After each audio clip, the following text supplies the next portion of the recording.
मध्य प्रदेश के जंगल में बहुत से पक्षी रहते थे।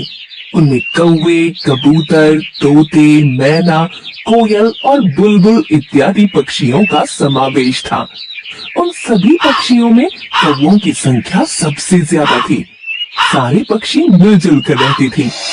एक दिन एक तोता जिसका नाम सोनू था, वह घोंसले से जैसे ही बाहर निकला, उसके मुंह से चीख निकल पड़ी। ओह, ये सब क्या हो गया? इन्हें किसने मारा? आसपास बहुत सारे कौवे और कबूतरों की लाशें पड़ी थीं। सोनू का अंतर्मन दुख से भर गया। उसके सामने उसके कई दोस्त छन्नू, बल्लू, भूरा और कन्नू मृत पड़े थे। कल तक वह जिनके साथ खेलता था, आज वह सब दुनिया छोड़ गए थे। चारों तरफ मौत का सन्नाटा फैला था। सोनू ने पेड़ के दूसरे घोंसलों पर नजर डाली तो उन्हें खाली देखकर उसका दिल बैठ गया। सबके सब पंछी न जाने कहाँ उड़ गए हैं। आसपास कोई भी नहीं दिख रहा है। सोनू ने दूर मगरू बंदर काका को भागते हुए देखा। ये सबको सावधान करके वहाँ से हटने का इशारा कर रहे थे। चलो, सब लोग भाग चलो। एक बहुत बड़ी महामारी की बीमारी आ गई है। अपनी जान बचानी है तो इस जंगल को छोड़कर दूर चले जाओ। सोनू, चल भाग चल यहाँ से। मंगरू काका की बात सुनकर सोनू उनके साथ साथ ऊपर उड़ने लगा। उसने आज तक ऐसी परिस्थिति का सामना नहीं किया था। जान बचाने के लिए वहाँ से हटने के सिवा दूसरा रास्ता भी नहीं था।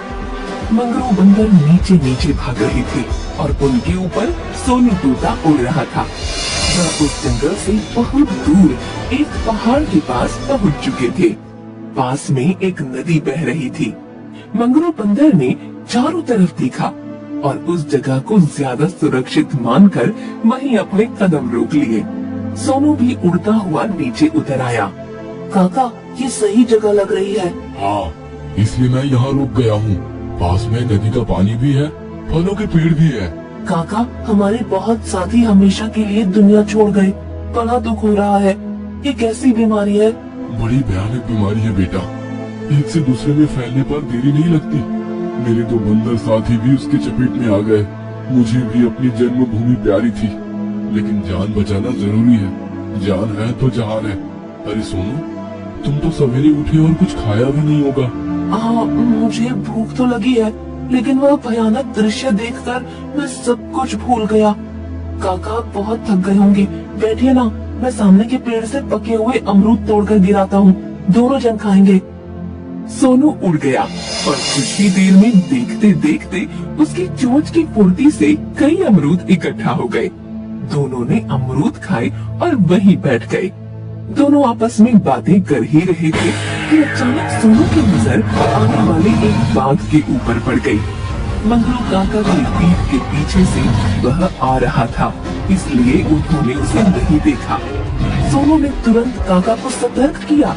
मंगरू बंदर झट से पेड़ पर चढ़ गया। सोनू तोता भी उड़कर डाल पर बैठ गया।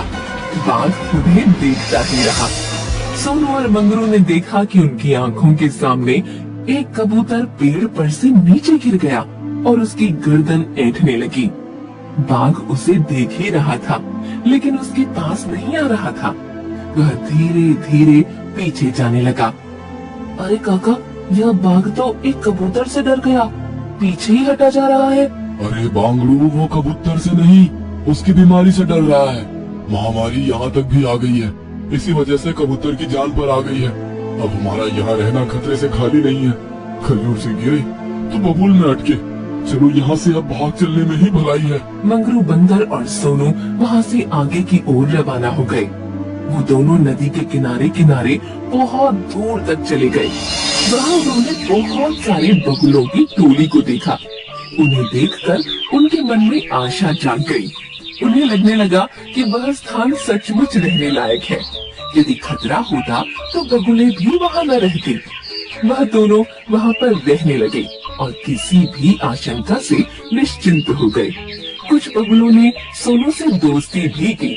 बगुले भयवश मंगरू बंदर के पास नहीं जाते थे। सोनू भैया, बंदर से हमें बहुत डर लगता है। एक बार एक बंदर ने मेरी गर्दन पकड़ ली थी। बड़ी मुश्किल से जान बचाई। मेरी जान न बचती मेरे बगुला दोस्त ने ऐन वक्त पर बंदर को एक केला पेश कर दिया और बंदर ने मुझे छोड़ दिया। अरे हमारे मंगरू काका ऐसे नहीं है, वह किसी पक्षी को नहीं सताते बल्कि सबकी मदद करते हैं। बड़े नेक स्वभाव के हैं, इसीलिए तो मेरी उनकी बहुत पड़ती है। सोनू की बगुले के साथ बातचीत चल रही थी। इतने में दूर मंगरू बंदर जमीन पर गिर पड़ा। वह परेशान दिखाई देने लगा। उसकी तबीयत भी खराब हो गई थी। सोनू उड़कर उनके पास पहुंचने ही वाला था कि उन्होंने इशारे से उसे रोक दिया। सोनू, यहाँ से चले जाओ, मेरे पास मत आना। मैं महामारी का शिकार हो गया हूँ। मैं नहीं चाहता कि तुम्हें भी ये बीमारी लगे। तुम अपनी जान बचाकर यहाँ से भाग जाओ। नहीं काका, मैं आपको छोड़कर कैसे चला जाऊँ? देखो सोनू, यहाँ दिल से नहीं दिमाग से सोचना है। मैं जानता हूँ तुम मुझे बहुत प्यार करती हो। जानबूझकर अपनी जान जोखिम में डालना मूर्खता होगी। यहाँ से जल्दी से निकल जाओ बेटे। सोनू की आंखों में आंसू भर आए। वह बगुले के पास पहुंच गया। मेरे काका को बचा लो। क्या ऐसा कोई इलाज है जो मेरे काका की जान बचा सकता है? इस दुनिया में उनके सिवा मेरा कोई भी नहीं है। मेरे साथ जल्दी चलो, अब समय बहुत कम है। बगुला सोनू को लेकर उड़ चला। उड़ते उड़ते वे दोनों एक पहाड़ के पास पहुंच गए। बगुला भाई, यहाँ भी तो महामारी फैली हुई है। हाँ मैं जानता हूँ, लेकिन दवा भी यही है, चलो मेरे साथ। पहाड़ पर एक जड़ी बूटी देखकर बगुला रुक गया। उसने उसे तोड़ना चाहा तो एक सर्प बीच में आ गया। सोनू ने उड़कर सर्प को चोंच मार दी। सर्प पीछे मुड़ गया। सोनू ऊपर उड़ गया। उसने फिर से सर्प को अपनी तरफ मोड़ने के लिए चोंच मार दी। इधर सोनू ने बड़ी चालाकी से सर्प को अपनी तरफ व्यस्त कर दिया और उधर बगुले ने जड़ी बूटी को अपने कब्जे में ले लिया। जैसे ही जड़ी बूटी बगुले और सोनू के हाथ में लगी, वे दोनों उड़कर अपने क्षेत्र में पहुंच गए।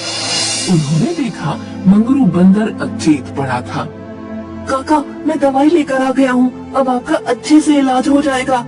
आगे खोलिए ना, दवा खिलाता हूँ। मंगरू बंदर के मुंह से कोई आवाज नहीं आ रही थी। देखो तो दवाई, तुमने आने में देर कर दी, अब इन्हें कोई नहीं बचा पाएगा। नहीं नहीं, ऐसा मत कहो, मेरे काका को कुछ नहीं होगा, अभी मैं दवा इनके मुंह में डाल रहा हूँ। सोनू ने दवा मंगरू बंदर के मुंह में डाल दी और पास में बैठ गया।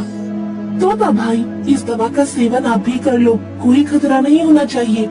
हम सभी रोज इसका सेवन करते हैं, इसीलिए मजे से घूमते रहते हैं।